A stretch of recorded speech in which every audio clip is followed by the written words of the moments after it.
Kuliah musik? Ngapain? Emang ada ya jurusan musik? Belajar apaan kuliah musik? Mau kerja jadi apa? Sering nggak teman-teman dengar statement-statement seperti itu? Dan sayangnya itu adalah perspektif yang umumnya beredar di kalangan masyarakat mengenai kuliah musik. Kalau kuliah musik tuh memang mau belajar apa ya? Terus kuliah musik sudah mahal-mahal gitu, mau ngapain sih? Mau kerja apa? Nah, mungkin saya mau membagi sedikit perspektif dari saya sebagai dosen, sebagai komposer, sebagai konduktor, intinya sebagai orang yang bekerja di musik secara profesional, maupun juga sebagai seseorang yang pernah kuliah musik, baik S1, S2, S3, semuanya musik. Penting nggak sih kuliah musik? Untuk menjawab pertanyaan itu, sebenarnya kita perlu melihat beberapa alasan kenapa seseorang ambil kuliah musik, ya. Jadi meskipun persepsinya kuliah musik itu nggak bisa ngasih uang, tapi masih ada juga loh orang-orang yang ambil kuliah musik. Dan kadang-kadang alasan itu receh banget, ya. Saya pernah tanya beberapa orang ya, terus saya tanya, kenapa kamu ambil kuliah musik? Lalu jawabannya itu sederhana banget. Ya karena saya tuh di sekolah di SMA ya nggak bisa matematika, fisika kurang bagus, pelajaran IPA kurang bagus. Dan saya juga bingung ya karena pelajaran kurang bagus, tapi saya sukanya musik, makanya ambil kuliah musik.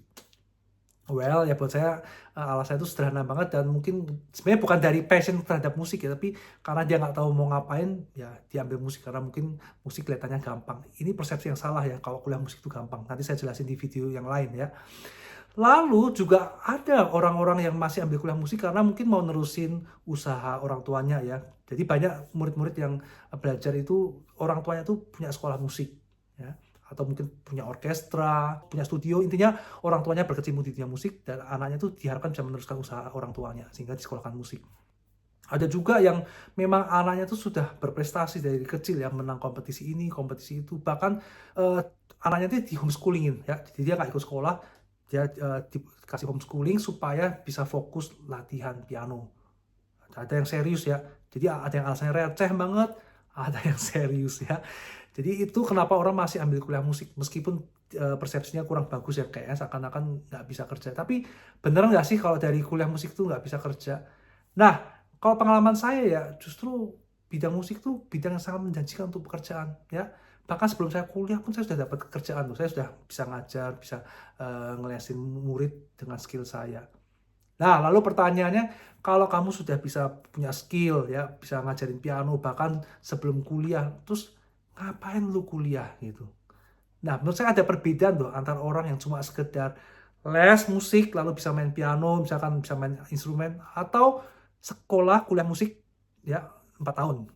S1 ya, kalau saya sampai S3 ya kurang lebih berapa tahun tuh, 10 tahunan lebih ya. Kira-kira kenapa sekolah musik itu penting? Karena buat saya gini, ketika kamu belajar les piano ya, mungkin kamu punya skill, tapi kamu nggak belajar ilmu yang lain, kamu nggak ngerti konteks kenapa kamu mainin ini, terus historinya gimana. Nah, ini yang mungkin jarang sekali diajarkan di les-lesan sekolah musik biasa. Ketika kamu kuliah musik, kamu diajarkan mengenai cara berpikir. Dan buat saya cara berpikir inilah yang membentuk seseorang untuk bisa menjadi karakter yang bisa mandiri ya, yang bisa mencari peluang kerja. Nah, orang sering ngomong, kuliah musik tuh bakalan susah cari kerja. Sekarang pertanyaannya gini ya, gak usah kuliah musik deh. Kuliah jurusan apapun, sekarang juga susah cari kerja loh. Ya, saya pernah ketemu satpam gitu ya, jaga portal. Saya kaget begitu dia ngomong, oh saya tuh dulu lulus S1 ekonomi. Waduh, jadi satpam loh. Maksud saya ya bukan merendahkan profesi satpam ya, tapi kan kasihan gitu ya dia kerja ekonomi terus kerjanya kok nggak berhubungan dan ini fenomena yang terjadi ya sering kali. Nah buat saya itu fenomena yang umum ya Kak, di semua jurusan dan menurut saya kuliah musik itu sangat menjanjikan karena apa? Lapangan kerja itu masih banyak ya. Saya punya banyak murid yang begitu lulus langsung dapat kerja, bisa ngajar di sekolah musik ya, bisa terlibat di studio seseorang gitu ya, mungkin magang atau mungkin jadi karena level yang awal, tapi tetap intinya mereka bisa langsung dapat kerja. Dan ini saya kadang nggak bisa lihat di jurusan-jurusan lain. Itu positifnya saya bilang ya. Jadi kalau dibilang sudah dapat kerja ya enggak juga loh. Tergantung orang juga sih ya. Jadi menurut saya kalau kita expect bahwa ketika kita kuliah musik lalu kita langsung bisa dapat kerja, buat saya ekspektasi itu juga harus realistis dalam pengertian kita nggak hanya belajar di kuliah aja, tapi kita juga harus mengembangkan skill-skill yang lain selama kita kuliah ya. misalkan networking skill, bagaimana kita membangun hubungan dengan satu sama lain ya, bagaimana kita cari peluang ya, kolaborasi dengan orang-orang yang mungkin sudah berada di dunia profesional, dan itu umum sekali, mudah sekali dilakukan di perkuliahan.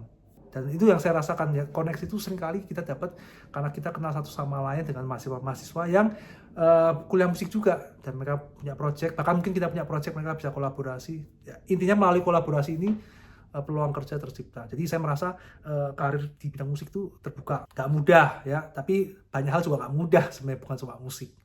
Kurang lebih demikian insight dari saya mengenai apakah kuliah musik itu penting atau nggak penting ya. Karena berdasarkan pengalaman saya sendiri, baik sebagai profesional di musik maupun orang yang pernah kuliah musik, tetap kuliah musik itu lebih menguntungkan daripada kalau kalian nggak sama sekali ya. Dan itu sangat membantu sekali di dunia profesional. Meskipun ya banyak ya orang-orang yang berkecimpung di dunia profesional musik itu nggak kuliah musik, banyak ya. Tapi juga jangan dikesampingkan, banyak orang-orang sukses juga lahir dari perkuliahan musik. Nah, kuliah musik itu mahal. Memang kuliah musik itu nggak murah ya sebenarnya ya. Bahkan di tempat saya itu termasuk yang 5 terbesar paling mahal ya. Tapi intinya kalau kalian niat, kalian bisa cari jalan. Dan mungkin mungkin ada bagusnya kalau saya sharing ya bagaimana saya bisa kuliah musik dari S1, S2, S3 meskipun saya bukan orang privilege. Kalau ada pertanyaan, masukan bisa tinggalkan di kolom komentar, dan jangan lupa subscribe channel saya untuk tema-tema podcast saya berikutnya.